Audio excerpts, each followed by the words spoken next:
എല്ലാവർക്കും നമസ്കാരം. സ്കോർ അക്കാഡമിയിലേക്ക് സ്വാഗതം. Assistant engineer electronics PWD exam എഴുതുന്ന എല്ലാ ഉദ്യോഗാർത്ഥികളും ഈ ചെറിയ വീഡിയോ ഒന്ന് കണ്ടിട്ട് പോവാം. ഈ എക്സാമിന് നമ്മൾ എന്താണ് എക്സ്പെക്ട് ചെയ്യേണ്ടത്, എക്സാം ഹാളിലെ സ്ട്രാറ്റജി എന്തായിരിക്കണം, അതുപോലെ തന്നെ നമ്മൾ ഈ എക്സാമിന് വേണ്ടി നമ്മുടെ മാക്സിമം പെർഫോമൻസ് എങ്ങനെ നമുക്ക് കൊണ്ടുവരാം, ഈ കാര്യങ്ങളെല്ലാം ചുരുങ്ങിയ സമയം കൊണ്ട് ഞാനൊന്ന് പറഞ്ഞു പോവാം. നേരത്തെ തന്നെ നമ്മളൊരു 2 വീക്സിൻ്റെ ഒരു സ്റ്റഡി പ്ലാൻ നമ്മൾ ചെയ്തിരുന്നു അല്ലേ. വളരെ ഡീറ്റെയിൽഡ് ആയിട്ട് മാഷ് ഇതിൻ്റെ സിലബസും സബ്ജക്ട്സും അതിൻ്റെ ഇമ്പോർട്ടൻസും വെയിറ്റേജും ഒക്കെ ഡീറ്റെയിൽഡ് ആയിട്ട് ഈ എക്സാം പോയിന്റ് ഓഫ് വ്യൂലും അതുപോലെ തന്നെ വരാൻ പോകുന്ന ലെക്ചർ ഇൻ ഇലക്ട്രോണിക്സ് പോളിടെക്നിക് എക്സാമിനെ ആയിട്ട് കമ്പയർ ചെയ്ത് മാഷ് ഡീറ്റെയിൽ ആയിട്ട് പറഞ്ഞിരുന്നു. അപ്പോൾ ആ ലാസ്റ്റ് 2 വീക്സ് നിങ്ങൾ ഫോളോ ചെയ്തിരിക്കേണ്ട സ്ട്രാറ്റജി എന്താണെന്ന് വളരെ ക്ലിയർ ആയിട്ട് ഇതിനു മുമ്പത്തെ വീഡിയോയിൽ മാഷ് പറഞ്ഞിട്ടുള്ളതാണ്. അതിൻ്റെ ഒരു കണ്ടിന്യൂവേഷൻ വീഡിയോ തന്നെയാണിത്. അപ്പോൾ ഇവിടെ നമ്മൾ ആദ്യം ശ്രദ്ധിക്കേണ്ടത് ഈ എക്സാമിന് നമ്മൾ എങ്ങനെയാണ് അപ്രോച്ച് ചെയ്യേണ്ടത്. ഈ എക്സാമിന് 1-2 പ്രത്യേകതകളുണ്ട് അല്ലേ. അപ്പോൾ ഈ എക്സാമിന് എങ്ങനെയാണ് നമ്മൾ അപ്രോച്ച് ചെയ്യേണ്ടത്, എന്ത് എക്സ്പെക്ട് ചെയ്യണം, അതുപോലെ തന്നെ നമ്മൾ എക്സാം ഹാളിൽ ഫോളോ ചെയ്യേണ്ട സ്ട്രാറ്റജീസ് എന്താണ്, അതുപോലെ തന്നെ ചെക്ക് പോയിന്റ്സ്, അതായത് നമ്മൾ മീറ്റ് ചെയ്യേണ്ട എക്സാം ഹാളിൽ നമ്മൾ മീറ്റ് ചെയ്യേണ്ട ചെക്ക് പോയിന്റ്സ് എന്തൊക്കെയാണ്, ഇങ്ങനത്തെ കുറച്ച് ഇമ്പോർട്ടൻ്റ് ആയിട്ടുള്ള കാര്യങ്ങൾ ഞാൻ ഈ വീഡിയോയിൽ പറയുന്നുണ്ടാവും. ആദ്യം തന്നെ നമുക്കറിയാം ഈ എക്സാമിൻ്റെ പ്രത്യേകത എന്താണ്. നമുക്ക് 3 മാസം മുമ്പാണ് ഇതിൻ്റെ പുതിയ സിലബസ് കേരള PSC പബ്ലിഷ് ചെയ്തത് അല്ലേ. അപ്പോൾ അല്ലെങ്കിൽ ഇതിന് മുമ്പ് ഉണ്ടായിരുന്ന സിലബസുമായി കമ്പയർ ചെയ്യുമ്പോൾ എൻറ്റയർലി ഡിഫറെൻ്റ് ആയിട്ടുള്ള സിലബസ് ആണ്.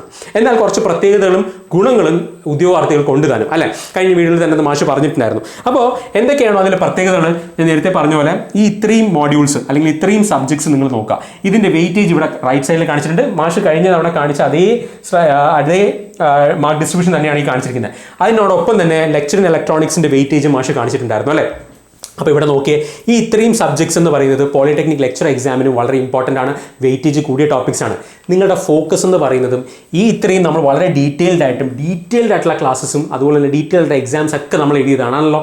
അപ്പോൾ അതിൽ നിന്ന് ഒരു കാരണവശാലും 1 മാർക്ക് പോലും പോവാത്ത രീതിയിൽ നിങ്ങൾ അറ്റൻഡ് ചെയ്യാൻ ശ്രമിക്കുക. ഓൾറെഡി ഞാൻ കഴിഞ്ഞ സെഷനിൽ മാഷ് പറഞ്ഞാണ് ഈ എക്സാമിൻ്റെ ഒരു പ്രിലിംസ് ആയിട്ട് നിങ്ങൾ ഇതിനെ കാണുക, ഈ എക്സാമിനെ കാണുക.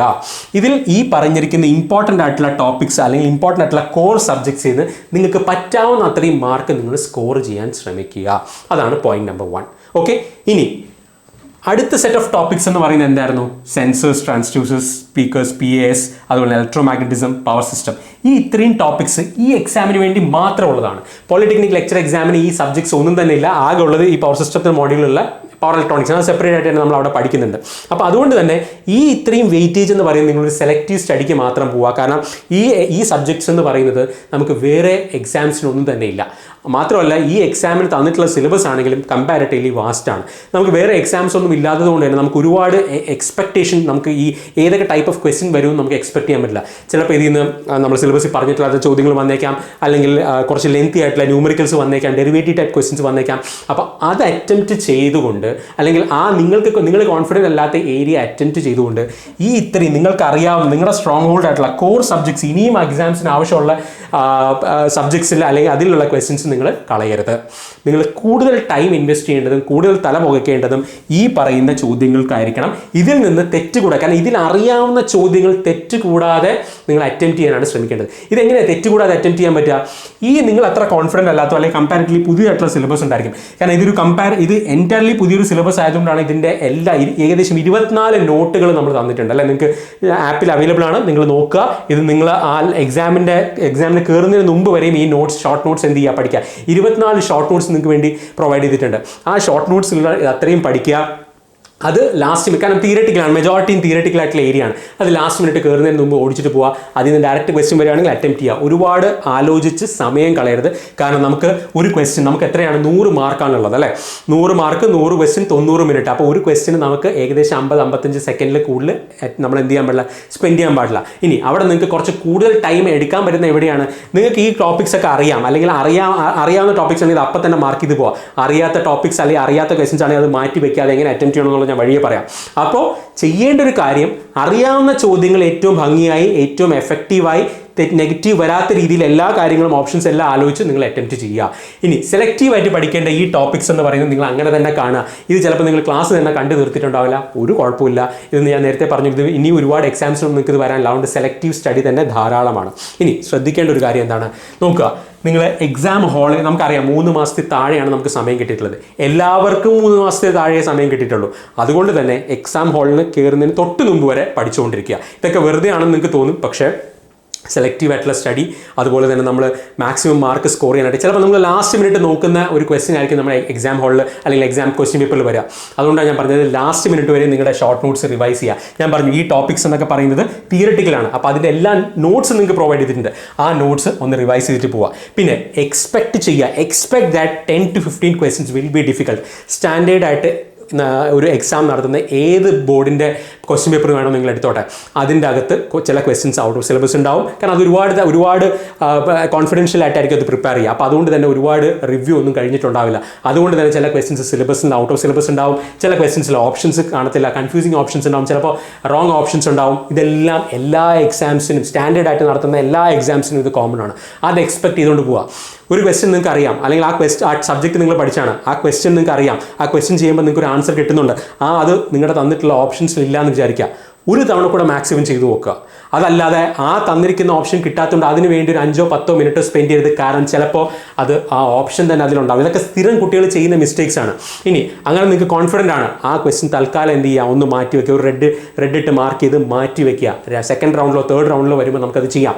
അതല്ലാതെ ഒരു ക്വസ്റ്റിന് വേണ്ടി ഒരുപാട് സമയം നിങ്ങൾ സ്പെൻഡ് ചെയ്ത് നിങ്ങളുടെ മറ്റ് ചോദ്യങ്ങൾ, അറിയാവുന്ന ചോദ്യങ്ങളും അറിയാവുന്ന മാർക്സും സ്കോർ ചെയ്യാൻ പറ്റുന്ന ഏരിയയിലേക്ക് പോകാതൊരു സിറ്റുവേഷൻ ഉണ്ടാക്കരുത്. അത് നിങ്ങൾ തന്നെയാണ് ടൈം മാനേജ് ചെയ്യേണ്ടത്. ആ ഒരു കാര്യം നിങ്ങൾ ഓർക്കുക. അതായത് കിട്ടാത്തൊരു ചോദ്യത്തെക്കുറിച്ച് ആലോചിച്ചോ അല്ലെങ്കിൽ നിങ്ങൾ പഠിച്ചിട്ടില്ലാത്തൊരു ഏരിയയിൽ നിന്ന് വന്ന ക്വസ്റ്റ്യൻ അറ്റംപ്റ്റ് ചെയ്തോ ഒരുപാട് സമയം നിങ്ങൾ കളയരുത്. അറിയാവുന്ന ക്വസ്റ്റ്യൻസ് മാക്സിമം കറക്റ്റായിട്ട് മിനിമം സമയത്തുള്ളിൽ ചെയ്യാനായിട്ട് പറ്റുക. നെഗറ്റീവ് മാർക്ക് പറ്റുമെങ്കിൽ 0 ആക്കുക. പോയിന്റ് ക്ലിയർ ആണല്ലോ? ഓക്കെ. ഓരോ ക്വസ്റ്റ്യനും ഓപ്ഷൻസും വളരെ ക്ലിയർ ആയിട്ട് തന്നെ വായിക്കുക. ചിലപ്പോൾ which of the following is അല്ലെങ്കിൽ which of the following is not എന്നൊക്കെ ആയിരിക്കും. അതൊക്കെ പലപ്പോഴും പല എക്സാം കഴിഞ്ഞും കുട്ടികൾ തെറ്റിക്കാറുണ്ട്. അറിയാവുന്ന ക്വസ്റ്റ്യൻ ആയിരിക്കും, പക്ഷേ ക്വസ്റ്റ്യൻ വായിക്കാത്തതുകൊണ്ടായിരിക്കും. ഓപ്ഷൻസും ക്ലിയർ ആയിട്ട് തന്നെ വായിച്ചു നോക്കുക. ഇനി എങ്ങനെയാണ് നമ്മളൊരു ടെക്നിക്കൽ PSC എക്സാം അറ്റംപ്റ്റ് ചെയ്യേണ്ടത്? ചിലപ്പോൾ കുറേ നാളിന് ശേഷം അറ്റംപ്റ്റ് ചെയ്യുന്നവരായിരിക്കും, ചിലപ്പോൾ റെഗുലറായിട്ട് അറ്റംപ്റ്റ് ചെയ്യുന്നതാണെങ്കിൽ നിങ്ങൾക്ക് ഇനി അങ്ങോട്ട് കേൾക്കണമെന്നില്ല. പക്ഷേ ഒരു ഗ്യാപ്പിന് ശേഷം ഒരു ടെക്നിക്കൽ PSC അല്ലെങ്കിൽ ഒരു ടെക്നിക്കൽ എക്സാം അറ്റൻഡ് ചെയ്യുന്നവരാണെങ്കിൽ ഈ ഒരു കാര്യം ഒന്ന് കേട്ടിട്ട് പോവുക. That is always follow a 3 round approach. ഞാൻ നേരത്തെ പറഞ്ഞ പോലെ 100 ക്വസ്റ്റ്യൻ എന്ത് ചെയ്യുക, നിങ്ങൾ 1, 2, 3 അറ്റംപ്റ്റ് ചെയ്ത് 1 മുതൽ 100 വരെ നിങ്ങളൊരു 3 തവണയെങ്കിലും കണ്ടിരിക്കണം. അതെങ്ങനെയാണെന്നല്ലേ, ആദ്യത്തെ ക്വസ്റ്റ്യൻ നിങ്ങൾക്ക് അറിയാം, ടിക്കറ്റ് അടുത്ത് പോവുക. രണ്ടാമത്തെ ക്വസ്റ്റ്യൻ അറിയില്ല എന്ന് നിങ്ങൾക്ക് തോന്നുകയാണ്, അല്ലെങ്കിൽ ഒന്ന് ആലോചിക്കണമെന്ന് തോന്നുകയാണെങ്കിൽ അതിനൊരു വട്ടം ഇടുക, അല്ലെങ്കിൽ ഒരു കളർ വെച്ച് മാർക്ക് ചെയ്തിട്ട് എന്ത് ചെയ്യുക, അടുത്ത 3ാമത്തെ ക്വസ്റ്റ്യനിലേക്ക് പോവുക. അത് കഴിഞ്ഞാൽ അറിയാവുന്ന ക്വസ്റ്റ്യൻസ് മാത്രമേ നിങ്ങൾ ഫസ്റ്റ് റൗണ്ടിൽ എന്ത് ചെയ്യാൻ പാടുള്ളൂ, അറ്റൻഡ്. അതായത് 100% അറിയാമെന്ന് ഉറപ്പുള്ള കോൺഫിഡൻസ് ഉള്ള ചോദ്യങ്ങൾ മാത്രമേ ഫസ്റ്റ് റൗണ്ട്, അതായത് 1 മുതൽ 100 വരെ നിങ്ങൾ പോകുമ്പോൾ ആ റൗണ്ടിൽ നിങ്ങൾക്ക് അറിയാവുന്ന ചോദ്യങ്ങൾ മാത്രമേ നിങ്ങൾ അറ്റംപ്റ്റ് ചെയ്യാൻ പാടുള്ളൂ. അതിനുവേണ്ടി മാത്രം അത് ബബിൾ ചെയ്യാൻ എടുക്കുന്ന സമയം, അത് അറ്റംപ്റ്റ് ചെയ്യാൻ എടുക്കുന്ന സമയം മാത്രമേ ഉണ്ടാവാൻ പാടുള്ളൂ. എന്തെങ്കിലും ഒരു ചെറിയ ഡൗട്ട് ഉണ്ട്, എന്തെങ്കിലും ഒരു കൺഫ്യൂസിംഗ് ആണെന്ന് തോന്നുകയാണെങ്കിൽ അതിനെ ഒന്ന് മാർക്ക് ചെയ്ത് വെക്കുക. വീണ്ടും 1ാമത്തെ ക്വസ്റ്റ്യനിലേക്ക് വരിക. ആ 1ാമത്തെ ക്വസ്റ്റ്യനിൽ നിങ്ങൾക്ക് അറിയാത്ത ചോദ്യങ്ങൾ ആ സെക്കൻഡ് റൗണ്ട് വരുമ്പോഴത്തേക്കും നിങ്ങൾ മാർക്ക് ചെയ്തിരിക്കുന്ന ക്വസ്റ്റ്യൻ മാത്രമേ നിങ്ങളുടെ കണ്ണിൽ പെടാൻ പാടുള്ളൂ. നിങ്ങൾ ഓൾറെഡി അറ്റംപ്റ്റ് ചെയ്ത ക്വസ്റ്റ്യൻസ്, മാർക്ക് ചെയ്ത ക്വസ്റ്റ്യൻസ് ഒന്നും തന്നെ നിങ്ങളൊന്ന് വായിച്ച് നോക്കാൻ പോലും പാടില്ല. 2ാമത്തെ റൗണ്ടിൽ ഈ പറയുന്ന പോലെ നിങ്ങൾക്ക് കുറച്ചുകൂടി സമയം നിങ്ങൾക്ക് അത് സ്പെൻഡ് ചെയ്യാം. അതിൽ നിങ്ങൾക്ക് ഒരു ഐഡിയ ഇല്ലാത്തതാണെങ്കിൽ വീണ്ടും അതിലൊന്ന് മാർക്ക് ചെയ്യുക, വേറൊരു കളറിലോ അല്ലെങ്കിൽ റെഡ് പെനിലോട്ട് മാർക്ക് ചെയ്തിട്ട് വിടുക. എന്നിട്ട് വീണ്ടും 1 മുതൽ 100 വരെ പോവുക. എന്നിട്ട് 3ാമത്തെ റൗണ്ട് ആകുമ്പോൾ ഏകദേശം നിങ്ങളൊരു 15-20 മിനിറ്റ് മാത്രം ബാക്കിയുള്ള രീതിയിൽ, അല്ലെങ്കിൽ മാക്സിമം ഒരു 20-25 മിനിറ്റ് മാത്രം ബാക്കി വരുന്ന രീതിയിൽ നിങ്ങൾ ആ 3ാമത്തെ റൗണ്ട് സ്റ്റാർട്ട് ചെയ്യാൻ പറ്റുകയാണെങ്കിൽ നിങ്ങളവിടെ വിജയിച്ചു എന്നാണ്. കാരണം നിങ്ങൾ ആദ്യത്തെ 2 റൗണ്ടിലും നിങ്ങൾക്ക് അറിയാവുന്ന ഒട്ടുമിക്ക ചോദ്യങ്ങളും, ഫസ്റ്റ് റൗണ്ടിൽ നിങ്ങൾക്ക് 100% ഉറപ്പുള്ളത്, 2ാമത്തെ റൗണ്ടിൽ നിങ്ങൾക്ക് കൺഫ്യൂസിംഗ് ആയിരുന്നത് എന്നാൽ ഒന്ന് ആലോചിച്ചപ്പോൾ കിട്ടിയ ചോദ്യങ്ങളെല്ലാം നിങ്ങൾ അറ്റൻഡ് ചെയ്ത് കഴിഞ്ഞു. ഇനി 3ാമത്തെ റൗണ്ട് വരുമ്പോഴാണ് നിങ്ങൾക്ക് ഒരു ഐഡിയ ഇല്ലാത്തത്, അല്ലെങ്കിൽ പുതിയതായിട്ടുള്ള ചോദ്യങ്ങൾ, അല്ലെങ്കിൽ കൺഫ്യൂസിംഗ് ആയിട്ടുള്ള ചോദ്യങ്ങളെല്ലാം 3ാമത്തെ റൗണ്ടിൽ മാത്രമേ നിങ്ങൾ അറ്റൻഡ് ചെയ്യാൻ പാടുള്ളൂ. അതല്ലാതെ നിങ്ങൾ ആദ്യമേ തന്നെ അറ്റൻഡ് ചെയ്യാൻ പോയി കഴിഞ്ഞാൽ ഈ കൺഫ്യൂസിംഗ് ആയിട്ടുള്ളതും അഥവാ ആൻസർ ഇല്ലാത്ത ചോദ്യങ്ങളൊക്കെ ആണെങ്കിൽ നിങ്ങളുടെ അനാവശ്യ സമയം അവിടെ പോകും. അങ്ങനെ പോകുമ്പോൾ നിങ്ങൾക്ക് അറിയാവുന്ന ചോദ്യങ്ങൾ താഴോട്ട് കിടപ്പുണ്ടെങ്കിൽ പോലും നിങ്ങൾക്ക് അറ്റൻഡ് ചെയ്യാൻ പറ്റില്ല. ഇതൊന്നും ഞാൻ പറഞ്ഞു തരേണ്ട ആവശ്യമില്ല. പക്ഷേ ഈ പറയുന്ന ഒരു ഗ്യാപ്പിന് ശേഷം എക്സാം എഴുതുന്ന ആൾക്കാരാണെങ്കിൽ പലപ്പോഴും ഇങ്ങനത്തെ മിസ്റ്റേക്സ് ഒക്കെ പറ്റാം.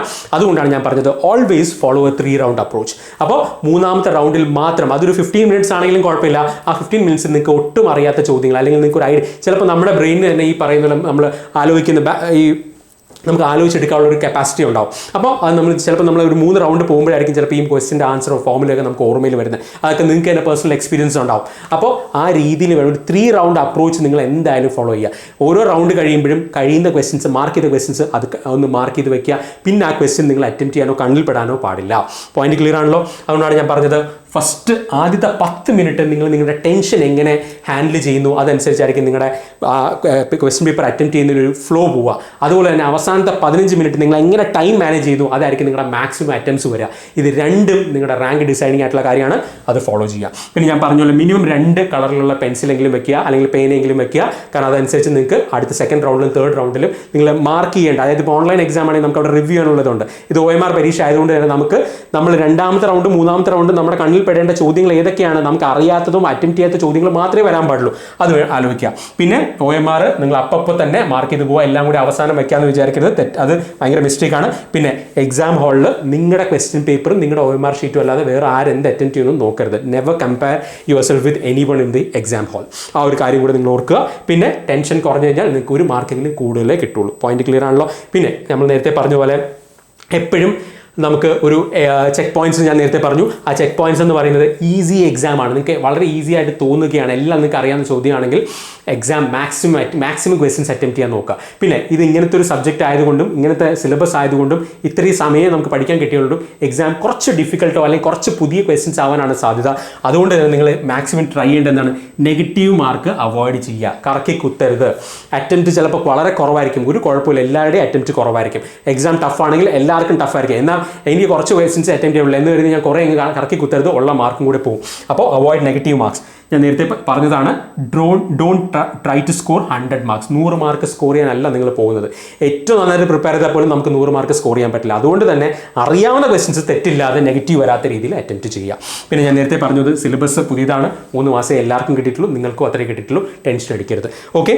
പിന്നെ ഈ എക്സാം നിങ്ങൾ അറ്റംപ്റ്റ് ചെയ്യേണ്ടത് നിങ്ങളുടെ ടൈം മാനേജ്മെൻറ്റും ബാക്കി കാര്യങ്ങളെല്ലാം. കാരണം നമ്മുടെ ക്ലാസ്സിലാണെങ്കിൽ പോലും എക്സാം അറ്റംപ്റ്റ് ചെയ്യുന്ന ആൾക്കാർ വളരെ കുറവാണ്. എല്ലാവരും പഠിച്ചു പോകുന്നു, പക്ഷേ എക്സാം അറ്റൻഡ് ചെയ്യുന്നത് വളരെ കുറവാണ്. എക്സാം അറ്റൻഡ് ചെയ്താലേ നിങ്ങൾക്ക് എക്സാം ഹാളിൽ നിങ്ങളുടെ സ്പീഡ് ഇമ്പ്രൂവ് ആവുള്ളൂ. ഇനി ഈ എക്സാം കഴിഞ്ഞിട്ട് ലെക്ചറിന് പ്രിപ്പയർ ചെയ്യുമ്പോഴാണെങ്കിൽ പോലും എക്സാംസ് നല്ല രീതിയിൽ തന്നെ അറ്റൻഡ് ചെയ്യുക. നമ്മുടെ ക്വസ്റ്റ്യൻസും അതുപോലെ തന്നെ നമ്മളുടെ എക്സ്പ്ലനേഷൻ എല്ലാം വളരെ ഡീറ്റെയിൽഡ് ആണ്. എല്ലാം നമ്മൾ ഈ ഒരു കേരള PSCയുടെ എക്സാം പോയിന്റ് ഓഫ് വ്യൂ തന്നെ ഡിസൈൻ ചെയ്തിരിക്കുന്നതാണ്. മാക്സിമം നന്നായിട്ട് ടെസ്റ്റ് സീരീസ് ഇനി അങ്ങോട്ട് വരുന്ന എക്സാംസിനാണെങ്കിൽ നിങ്ങൾ അറ്റംപ്റ്റ് ചെയ്യുക. പിന്നെ take it as a prelims for lecture, ആ ഒരു പോയിന്റും കൂടി നിങ്ങൾ ഓർക്കുക. പിന്നെ ഇത് ഇവിടെ ഈ ഒരു എക്സാം കഴിയുന്നതോടെ നിങ്ങളുടെ പ്രിപ്പറേഷൻ കഴിയുന്നുണ്ടോ? ഇല്ല, ഇനി നമുക്ക് 1 മാസത്തിന് ശേഷം ഏതുകൊണ്ട് ലെക്ചർ ഇൻ ഇലക്ട്രോണിക്സ് എക്സാം ഉണ്ട്, അതിനുവേണ്ടി കണ്ടിന്യൂസ്ലി പ്രിപ്പയർ ചെയ്തുകൊണ്ടിരിക്കുക. ഓക്കെ. അപ്പോൾ നാളത്തെ എക്സാം നിങ്ങൾക്ക് ഈസി ആണെങ്കിലും ടഫ് ആണെങ്കിലും നിങ്ങളുടെ പ്രിപ്പറേഷൻ ജേർണി കണ്ടിന്യൂ ചെയ്യുക. കാരണം നമ്മുടെ വലിയ ലക്ഷ്യം എന്ന് പറയുന്നത് ലെക്ചർ ഇൻ പോളിടെക്നിക് എക്സാമാണ്. അതിനുവേണ്ടി മാക്സിമം മാർക്ക് സ്കോർ ചെയ്യാൻ ശ്രമിക്കുക. അപ്പോൾ ഈ എക്സാം എഴുതുന്ന എല്ലാ ഉദ്യോഗാർത്ഥികൾക്കും എല്ലാവിധ ആശംസകളും നേരുന്നു. കോൺഫിഡൻ്റ് ആയിട്ട് പോവുക. നിങ്ങൾ പഠിച്ചത് ധാരാളമാണ്, അത് തെറ്റുകൂടാതെ അറ്റംപ്റ്റ് ചെയ്യാൻ ശ്രമിക്കുക. അപ്പോൾ സ്കൂൾ ടീമിൻ്റെ ഭാഗത്ത് നിന്ന് ഓൾ ദി വെരി ബെസ്റ്റ്. എല്ലാവരും നന്നായിട്ട് എഴുതുക. നമുക്ക് ലെക്ചർ ഇൻ പോളിടെക്നിക് എക്സാമിൻ്റെ അപ്ഡേറ്റ് വീഡിയോസായിട്ടും അതുപോലെ തന്നെ ലാസ്റ്റ് മന്ത് സ്ട്രാറ്റജി ആയിട്ടൊക്കെ നമുക്ക് ഇനിയും കാണാം. All the very best and stay tuned.